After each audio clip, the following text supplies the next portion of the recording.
Bonjour et bienvenue sur cette sixième et dernière vidéo de la série Transformation chimique consacrée à la chromatographie sur couche mince. Alors ce qui nous intéresse là, c'est en fait comment comparer une espèce chimique qui existe dans la nature et que l'on a synthétisée en laboratoire. Alors eh bien on peut utiliser une chromatographie sur couche mince dont on voit un exemple ici sur la photo. Alors quel est le principe de la chromatographie sur couche mince? Eh bien c'est simple, elle est basée sur la différence de déplacement des espèces chimiques, et ce déplacement il va dépendre de l'espèce chimique évidemment, de la phase mobile qu'on appelle l'éluant, et de la phase stationnaire qu'on appelle la plaque. Vous voyez que l'éluant monte, entraîne les substances, et va séparer les différentes espèces puisqu'elles ne se déplacent pas au même endroit. Alors, ça va permettre bien sûr donc de séparer les différentes espèces contenues dans un composé.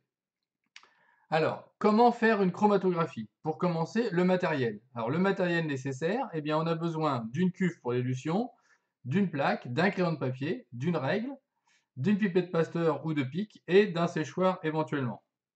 Alors, ensuite, la préparation. Pour commencer, on prépare la cuve. Pour préparer la cuve, on va mettre à peu près 0,5 cm d'éluant au fond de la cuve et on la ferme. Deuxième préparation, la plaque. On va tracer un trait à 1 cm du bas, qu'on va appeler la ligne de dépôt, et on va préparer les emplacements pour les différents dépôts régulièrement espacés. Alors attention de ne pas trop appuyer, sinon on risque d'arracher la silice, et de ne pas mettre les doigts sur la plaque, ou alors tout en haut, mais il faut déjà repérer le bas. Troisième étape, on va réaliser les dépôts. Alors ces dépôts, eh bien, on va les déposer bien perpendiculairement à la plaque qui va, elle, être posée à plat. Pareil, on n'appuie pas trop, sinon si c'est trop gros, les tâches, ça risque de se chevaucher au final. On peut sécher avant de passer à l'étape suivante. L'étape suivante, c'est l'élution. L'élution, ça consiste à aller placer la plaque dans la cuve et à ce moment-là, l'éluant va commencer à monter le long de la plaque et entraîner plus ou moins avec lui les substances que l'on a déposées. Lorsque l'éluant arrive à 1 cm du haut, on retire la plaque et on va tracer un trait au niveau de l'arrivée d'éluant qu'on appelle le front de l'éluant. On sèche pour que les taches ne se déplacent plus. Si les taches sont invisibles, on va devoir procéder à ce qu'on appelle la révélation, c'est-à-dire qu'il va falloir les rendre visibles. Alors il y a plusieurs méthodes qui existent. Une des méthodes, par exemple, c'est de tremper la plaque dans une solution de permanganate de potassium.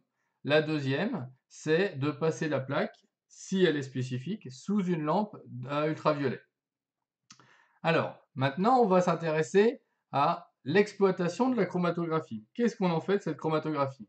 Bien déjà, il faut savoir que sans mesure, on peut faire des choses. Alors, une même espèce, à la fin, doit toujours se trouver à la même hauteur. Donc, on va pouvoir l'identifier par rapport à une substance de référence. Pardon.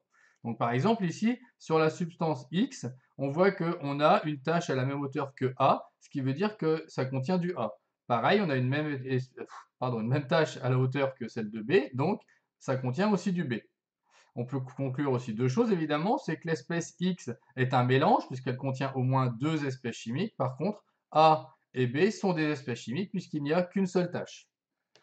Alors, ensuite, on peut évidemment le faire avec des mesures, alors ce qu'on appelle le rapport frontal. Alors, pour faire cette mesure, eh bien, on va commencer par aller mesurer la distance parcourue par l'éluant, qu'on va en général noter grand H. Donc, elle se trouve entre la ligne de dépôt et la ligne de front. Ensuite, on va aller mesurer la hauteur correspondant à une des espèces que l'on veut, dont on veut avoir le rapport frontal. Donc, par exemple, ici, on choisit le E122. On va aller choisir la distance H. On choisit en général le milieu de la tâche et toujours donc par rapport à la ligne de dépôt. Pour calculer le rapport frontal, on va faire le rapport des deux, petit h sur grand H. Donc ici, par exemple, on trouve 0,19. Alors, il faut savoir qu'on peut le faire évidemment avec n'importe quelle autre substance ou espèce chimique déposée. Hein, ici, on trouve par exemple 0,34 pour le 124. Alors, dans les mêmes conditions, on aura toujours, pour une même espèce chimique, le même rapport frontal. Alors ici, par exemple, qu'est-ce qu'on peut déduire sur le jaune? Bah, si on n'a pas de référence, ici c'est le cas, sur la plaque on n'a pas fait d'autres dépôts qui correspondent au jaune, bah, on peut la comparer avec d'autres chromatographies par exemple qu'on aurait fait avant, si on avait mesuré le rapport frontal. Donc par exemple ici, on a pu réaliser une CCM précédente avec des colorants jaunes qui nous a donné par exemple pour le 104 0,38 et pour le E110 0,48. Et sur celle-ci, dans les mêmes conditions, on mesure un rapport frontal qui vaut 0,48 et qui nous laisse conclure que c'est le colorant qui correspond au E110.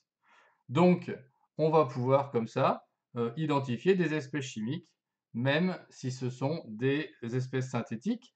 Et on va montrer par exemple que l'espèce synthétique et celle de la nature en fait sont toujours identiques. Voilà, c'est tout pour cette vidéo. Je vous remercie, à bientôt. Au revoir.